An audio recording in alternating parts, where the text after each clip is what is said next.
Oh, crap. I forgot. Jason wants me to do the open because we were sitting here trying to go through this and figuring this out in real time because it's been a minute since we've done one on our own. We had a really good conversation this morning because this is actually how the podcast got started. For those that don't know, we started the Real Estate Reserve podcast because Jason and I would literally talk every single day about a topic about real estate or life in general. And we have really good conversations. And we had a really good one today. And coincidentally, our guest had to move dates with the scheduling conflict. We're like, oh, dude, this is so great. Let's save it. And then Jason's like, hey, man, can you do the open? And then I just shit the bed. But either way, that's a little backstory of who we are and what we're doing here on this podcast. You would think this is our first episode. This is actually borderline pathetic. But it's funny because we're, 400 or 500 episodes deep or 300 or 400 episodes deep. And here we are struggling through our open. But with all that being said, today, first off, if you get any value out of this, please feel free to share the show. It's the best compliment you can give us. We don't care about the likes or subscribes. My name's Ian from Equity Warehouse, and this is Jason from Hard Money Bankers. And today we're going to converse about why we should buy in better areas. And I know we've kind of danced around this topic and we've talked about it, but we had a really good realization today. And it's not just like areas that are bad, but it's also rural areas. It's about buying in areas that have good demand. And I know we've talked several times about trading up for better assets, but we were really going down a good road today. And I'm going to kick it back over to Jason and kind of go down that road of, talking about why you should buy assets in better areas. And I think the first thing we should do is really define what is a better area. Like, what does that look like? Yeah, I mean, I think we should just title the show "Crappy Assets." Crappy assets, crappy open, right? So, and then there we go. So, yeah, so let's rewind a little bit on this. Ian and I are both kind of jokers.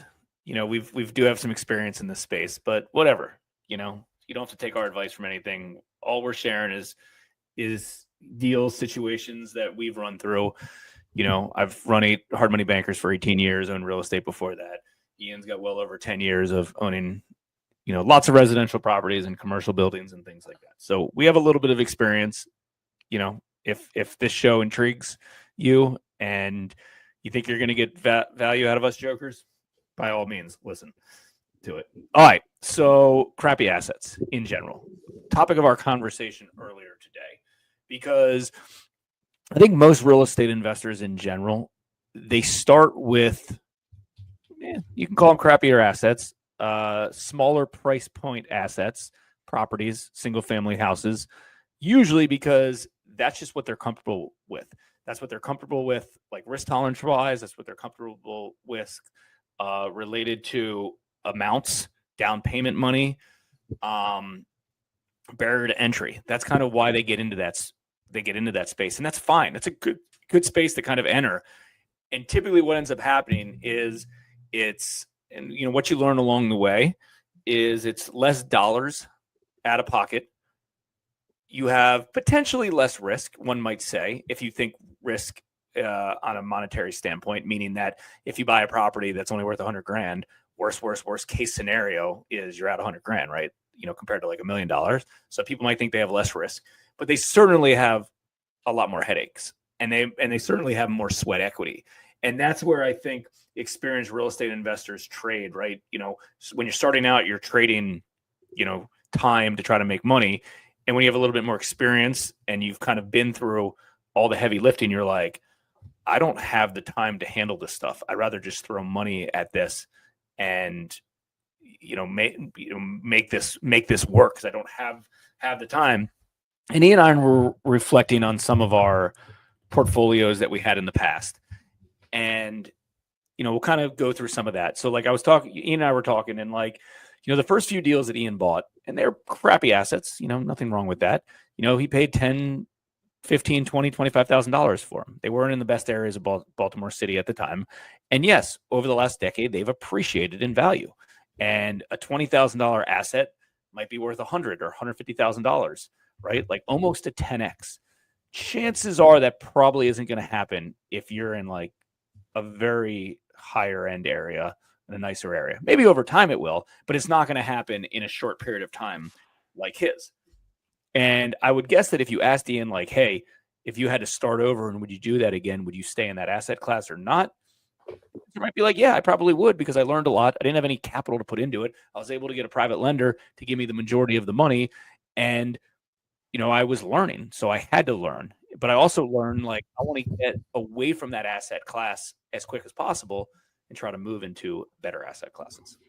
Yeah, and I think that's it's a really good point. Our risk tolerance then was way different, right? Our availability to capital was way different. I know we've talked several times on the show about like a maturity level, right? But at that point, it was like, well, I'm all in or all out, right? And I'm going to take this on this crazy property in this crazy neighborhood with crazy amounts of risk. But we had so many blinders on, we were able to do it. And then we did that for a period of time, right? Because that's what our comfort level was. That's who and what we were. It took a really long time to get into commercial assets. Well, why? Right? Because we were afraid to take that next step. And then when we did take that next step, we just made our projects bigger. We didn't necessarily up our ante in the quality of assets, right? So when you look at that, like, now let's talk about the quality of assets side by side with that whole conversation. The answer is yes, I would start there. I wouldn't do it any other way because that was my capabilities. That was my ability at that time. If you ask me today, where would you restart? Well, I would restart on a much better quality asset today and take that risk. Well, why? Because what we're learning as we're growing here and building a portfolio of properties, we bought in a really, really nice area outside of Philadelphia, an area that we were really comfortable with, a 55,000 square foot asset. And guess what? When we were going through that 55,000 square foot asset, what's going on? Well, we're starting to see the business plan execute exactly how we planned to do it. The headaches are exponentially less. We're not dealing with break-ins. We're not dealing with having to travel across the country. We're not having to deal with low income problems. We're not having to deal with areas that are quote unquote transient, right? And these are all beneficial to the portfolio. And I don't know that we would have ever been able to hop into real estate at that quote unquote level. But now that we have the opportunity and the wherewithal to execute on those types of properties, I would see that as a continued benefit for the foreseeable future. Well, I think if you replace the word headache with opportunity, that's exactly what that was. You were able to turn someone else's headache into an opportunity, and you had to put that sweat equity in order to capitalize on that and make a good return. And there's nothing wrong with that. We've all done that. And a lot of people start with that, and that's where it's at. It's, hey, I don't want to do this heavy lifting. I've been through that before. Like, I'd rather make a smaller rate of return on a bigger dollar sign on a bigger project, which will turn into more money, right? There's only so much money you could have made on some of the crappier properties that you purchased in the past, right? Like, there's only so much you can make. I mean, yeah, you can get lucky and potentially, an area can turn into something. And I've seen deals. There's areas of Washington D.C. and that 15 plus years ago, we were lending about $100,000 in. They were probably worth 160 to 200. They're worth $1 million now in a little over a decade. That does happen, but there's also ones that we were lending a similar price point to that, and they're only worth a little bit more, right? So that the whole massive appreciation game is a little speculative. It's a little bit lucky, and I think that this conversation started earlier today because you were bragging about one of the properties that you have kind of near your offices and your house in Pennsylvania and how it's been a very easy deal. Number one, it's local. Number two, it's like a higher, $10 million type of project, right? So it's local, it's a bigger project, it's commercial. There's a higher level of sophistication. The tenants and that you're negotiating with and some of the potential buyers you're negotiating with are just higher up the food chain, right? They're not emotionally attached to all this stuff. So it's just easier to deal with that than some of the projects. And again, this isn't like potentially a better or worse. It's more of a different than some of the projects that you have kind of in the Midwest, in the middle of nowhere, that you have to fly to get to. They're less expensive properties. Those you're probably going to win on the percentage game, right? The percentage game you might end up winning on, but the headache game is 10x. Yeah. Well, and let's talk about that. Like, let's talk about traveling or being in the Midwest or being in a rural area, ghetto area, right? Like, you don't have the demand that you need for people to want to be there. And I know, like, early on, like, I was always like, well, I want to be near people. I want to be near cities. And I'm sure that we've taken on challenges inside of our real estate portfolio, whether it's single family, self storage, commercial assets as a whole, with having all the additional competition. But I like the demand. I like the people. I like the rooftops. I like knowing that people want to go there. And I'm sure you could see this just in Pennsylvania or Maryland where you guys lend. There's a big difference in lending in like Lancaster, Pennsylvania, which is exponentially more rural than say the suburbs of Philadelphia, right? Or, Northeast Maryland, where I used to live, which is exponentially more rural than where you are in Columbia. So I think there's also a demand, like, right? Like, you need to be able to know what your exit strategy is. And, shorts, cap rate, shorts, all these other things. But when there's rooftops around and there's people, I feel as though that you have multiple exit strategies that you're able to execute on. It can be a challenge. But with that being said, there's always an opportunity to be able to sell your properties, be able to work through situations, knowing that you have contractors or whatever it is for people to be able to go and service your sites. You start getting super rural or super ghetto, dude, your vendors don't want to go there. You're starting to deal with crappy vendors. You're starting to deal with crappy banks. You're starting to deal with crappy tenants. It all adds up. Whereas if you could be in an area that you want to be, and I know early on, like, we always said, well, we would sleep here if we were single, right? Like, we've graduated from that. Now it's like, well, would I let my family sleep here? Would I let my family go there, right? Like, there is a pride of ownership component that needs to go with all this. And I think that's something that you always need to be thinking about when you're looking to buy properties, and, what's your initial in and what's your exit strategy. Side by side with all that, and I don't know if you have anything about the areas, but I think that's an important piece that a lot of people maybe overlook, and you might have a different outlook on it from a lender standpoint than we necessarily did as an operator standpoint. Because in the end, you can make money in the ghetto. You can make money in the middle of nowhere. It's just how hard do you want to work to make that money, right? Yeah, I mean, think about the cap rates in the lower end areas that you can get on like a single like if you use a cap rate for a investment residential property. I know that's not the best way to, as a lender, I'm not valuing it like that, but some people do, and like they can make 20 caps on some of that stuff, right? Like they can make a fortune, but guess what? There's going to be turnover every 3 months. It's going to be a freaking headache, and then you're going to be re-renovating everything on a regular basis.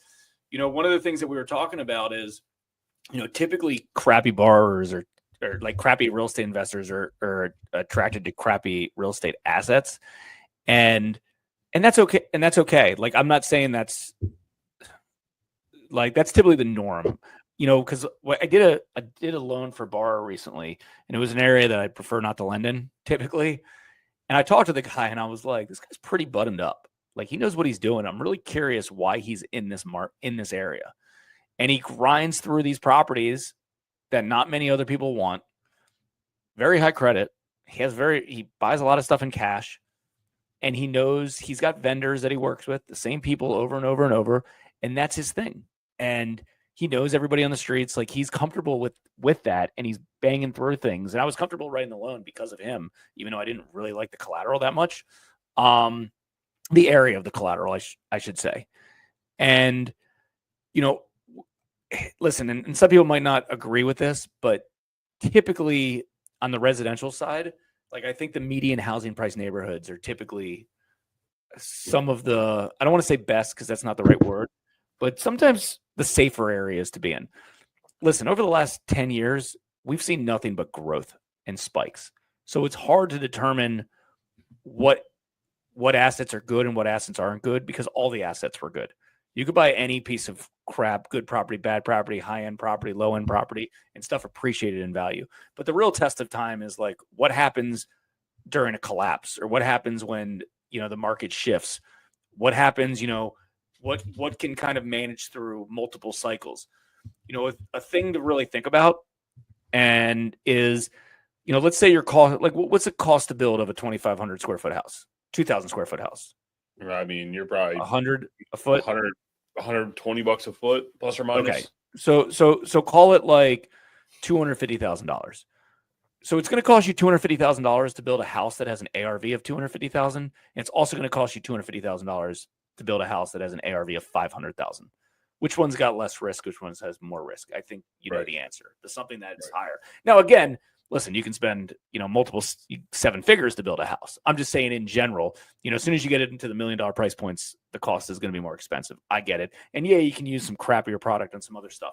Point being is there's more risk on the lower end stuff that's capped out because listen, there's areas that both of us know that the ARVs are dictating a price that if a homeowner is buying a property that their monthly payment's $3,000, which is a lot of money to live in that neighborhood. And eventually when money's easy, when money's cheap, those properties will continue to appreciate.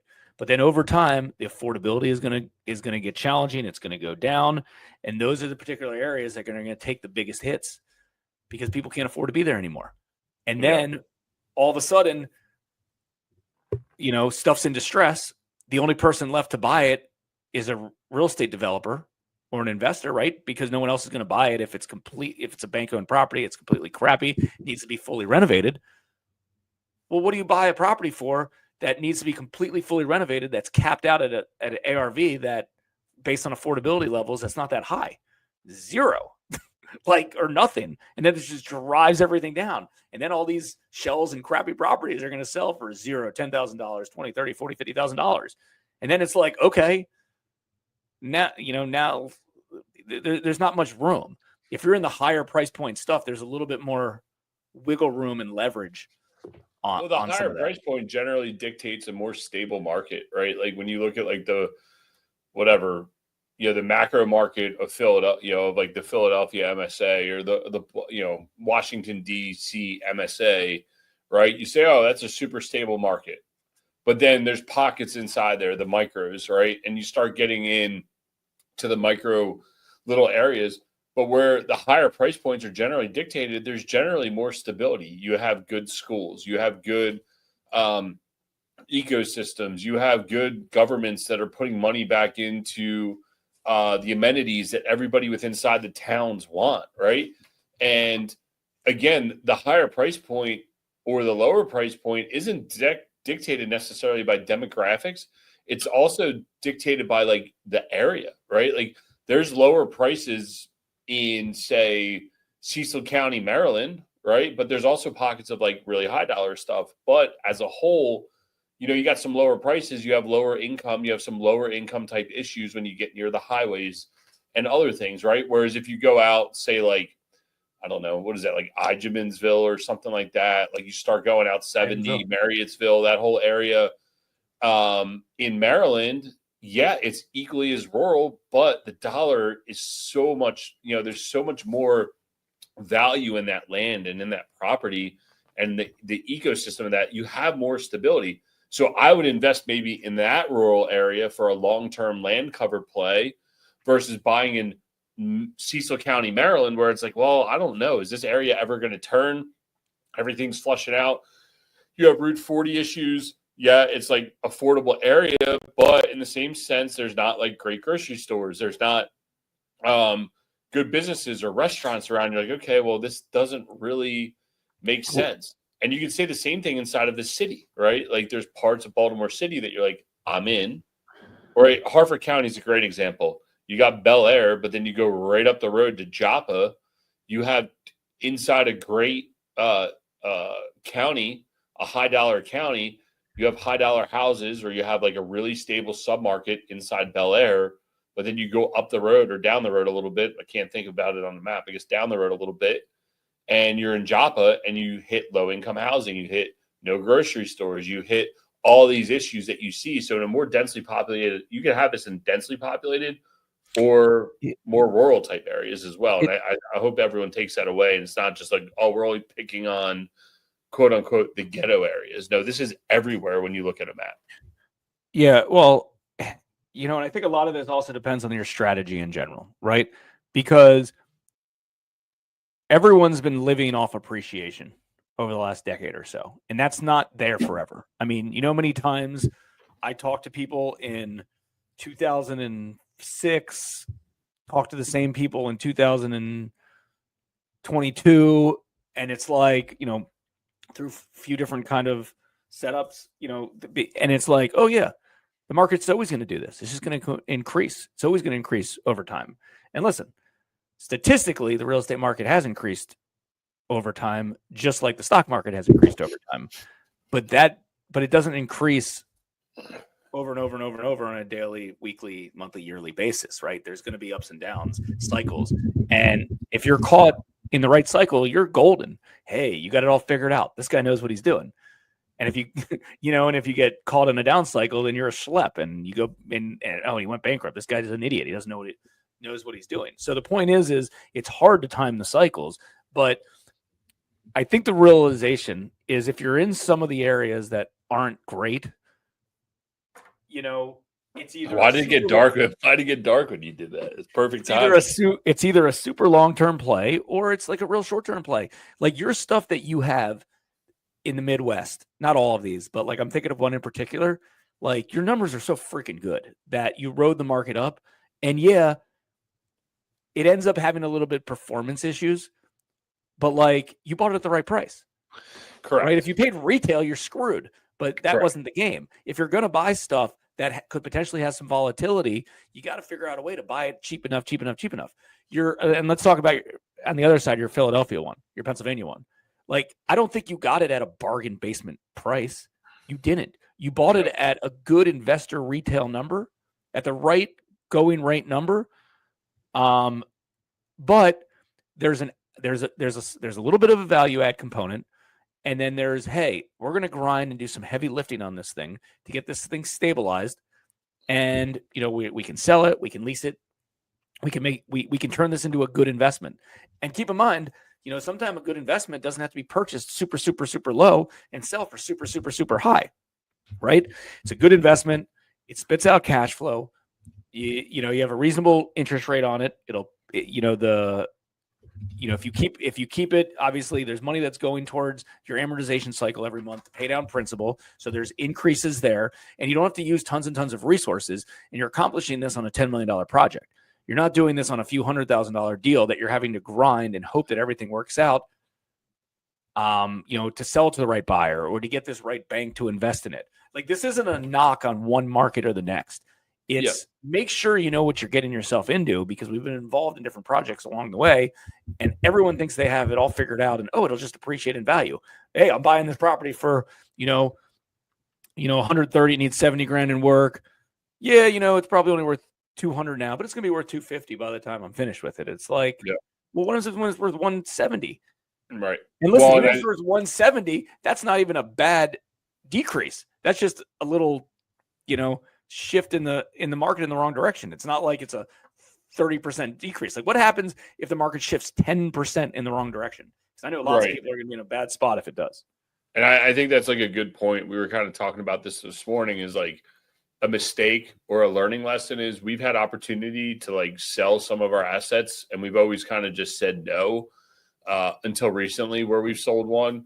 And now it's like, okay, well, now I realize why you always want to be selling, because you're always trading up. And with the Philadelphia one, you're right. We didn't get like some exponential, insanely good deal.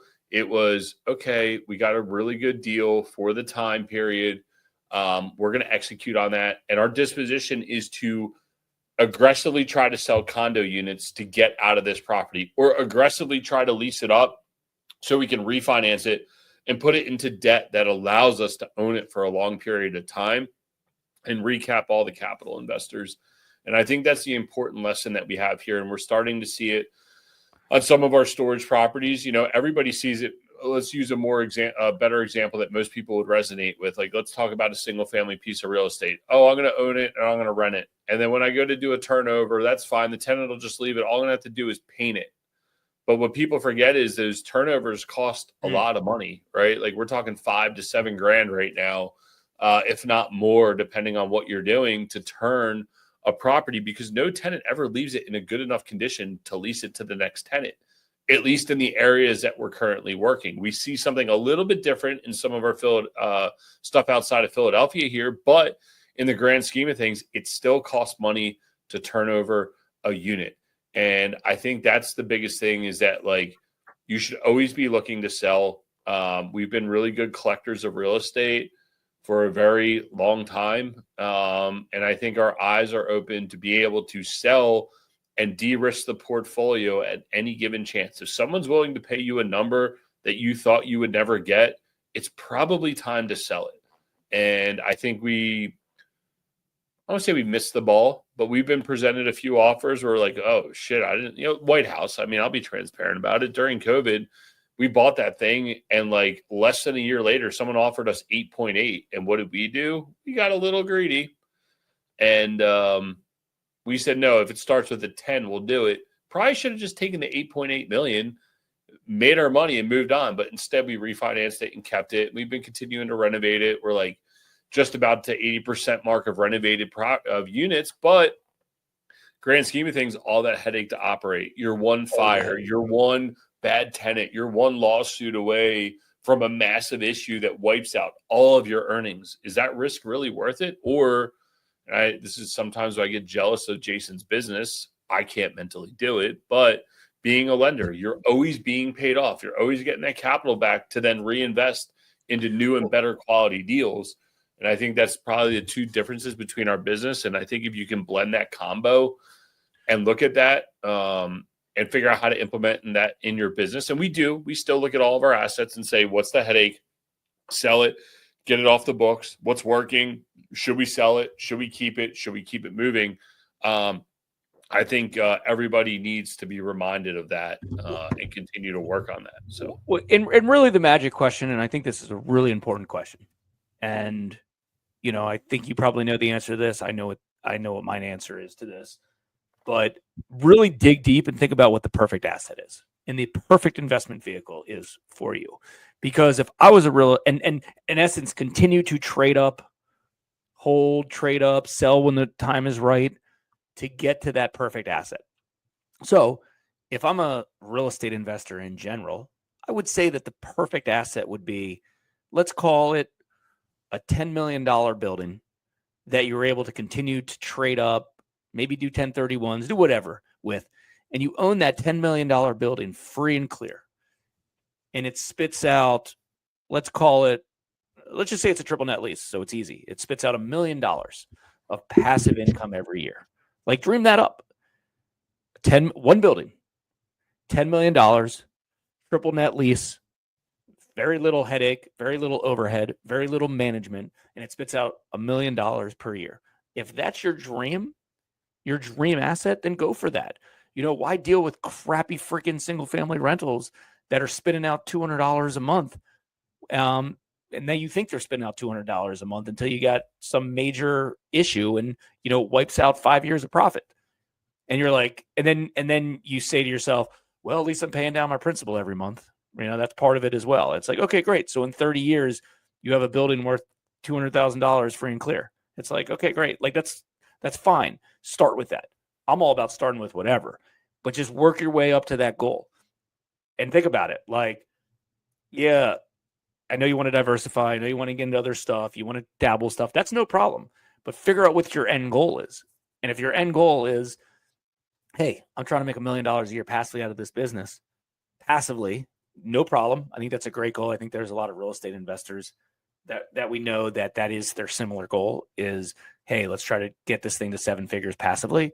Great. We'll stop messing around with some of your crappy assets or just trying to accumulate, these assets that, at one point it'll be like this. Like when there's a market cycle that has a good top, no one knows when the top, no one knows when the bottom is. No one knows where we're at all. Right. When you're at a spot that you believe is a good opportunity, sell it, trade it, refinance it, do whatever. Just keep working to that one spot.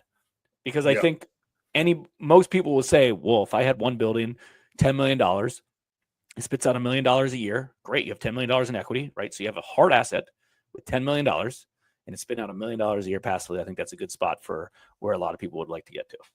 Yep. That's 100% right. And it's just really building a nest egg. And yeah, you can sit here and debate, oh, you need purpose and all these other things. But if you have that one trophy asset that produces you the income that you need, you can then take risk on a lot of other things. No doubt.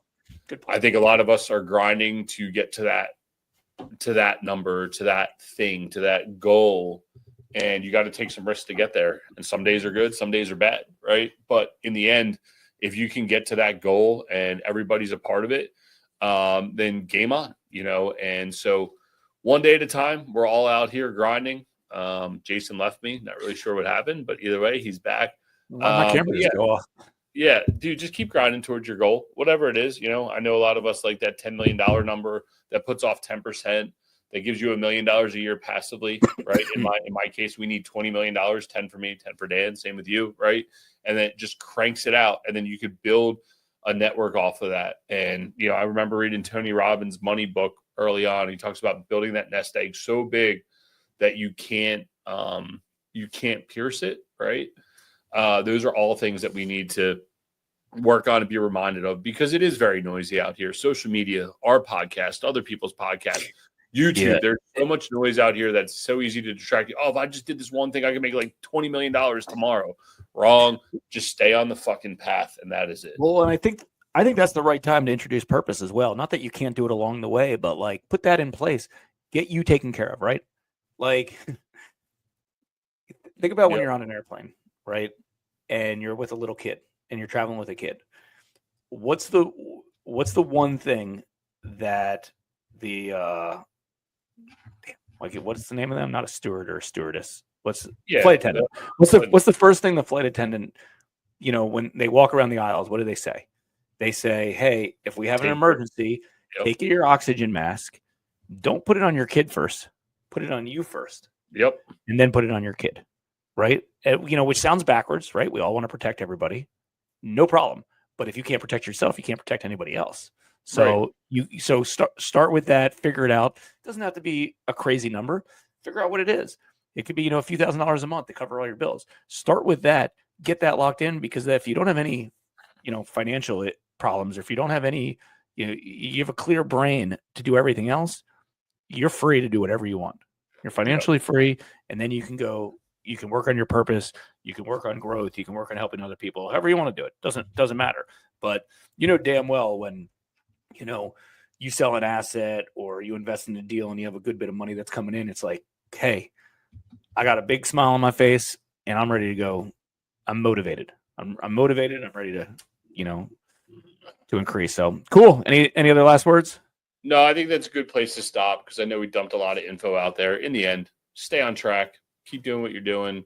Remember, everything should always be for sale, and just buy the best assets that you can at the time you can, and sell what you can when you can, and just keep it moving, right? Keep working towards your goal. And if you guys got any value out of this, please feel free to share it. We don't care about the likes or subscribes. We do care about the shares.